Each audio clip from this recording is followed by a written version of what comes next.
souhaite tout le bonheur du monde. Un petit bonjour de la part de Passage Parentalité à nos assistantes maternelles qui nous manquent quand même un peu, il faut le dire. Et une pensée pour vous, puisqu'il paraît que pour certaines, vous avez beaucoup d'enfants à la maison, plus vos enfants, votre famille, et que c'est pas toujours simple d'être confiné à un nombre conséquent de personnes. Alors, nous avons décidé de vous faire un petit mot, un petit coucou, et aujourd'hui, nous allons parler du jeu libre et nous rappeler un peu pourquoi c'est important pour l'enfant de jouer. Déjà, c'est quelque chose qui est absolument spontané et universel dans chaque culture. Vous verrez les enfants jouer. Et le jeu sert pas seulement à se distraire, mais le jeu sert à complexifier sa pensée, à développer son intelligence, parce que dans chaque moment de jeu, vous devez résoudre des choses, vous devez résoudre des problèmes, évaluer l'environnement, évaluer vos compétences, vous ajuster. C'est vraiment quelque chose qui est absolument dynamisant, non seulement pour le corps, mais aussi pour l'esprit. Sans compter que par le jeu, l'enfant met aussi en scène toutes les tensions de sa vie, toutes ses interrogations, tous ses problèmes avec ses pairs, avec ses parents, avec cette découverte du monde dans lequel il vient juste d'entrer.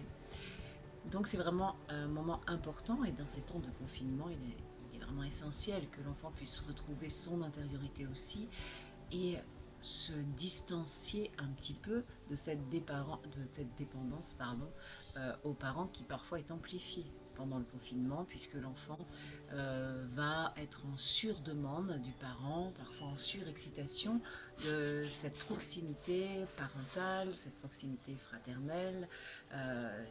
Il est important de ce fait de retrouver un petit temps dans lequel il va être maître de l'espace et dans lequel il va trouver ses ressources. Parce que le jeu, justement, d'une manière générale, sert à arrêter la dépendance, d'abord avec la maman, puisqu'on va trouver des objets transitionnels qui sont tous les objets de jeu. Et on rappelle que pour l'enfant, tout peut être un jeu. Enfin, ça peut être un jeu. On n'a pas besoin forcément de jouer des objets joués, mais sa main peut être un jeu, son pied peut être un jeu, et toutes sortes de choses. Donc c'est très facile finalement de le laisser développer son imaginaire au travers du jeu. Le jeu répond à beaucoup de besoins, besoin bien sûr de décharge motrice, besoin de socialisation, besoin d'indépendance, besoin d'avoir la puissance, puisque là, dans le jeu, on s'extrait de la réalité, on la remodèle comme on en a envie, et on devient un maître du jeu. Encore plus dans le jeu libre, puisque dans le jeu de société, vous avez des règles, mais dans le jeu libre, c'est l'enfant qui décide de ce qu'il va faire. Et là, la place de l'adulte est importante.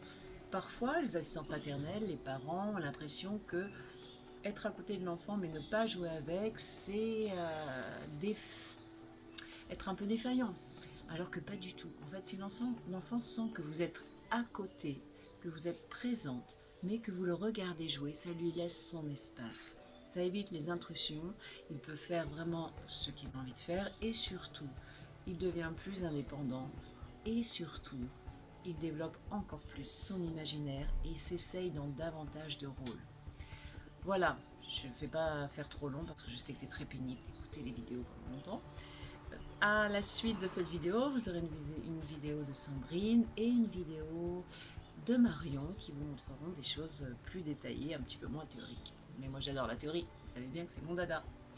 A bientôt les assistantes maternelles, on espère vous retrouver très vite. On va reporter toutes les formations qui ont été annulées et on espère vous y trouver pour rire, partager, apprendre et manger des gâteaux. Au revoir. Tout le bonheur du monde.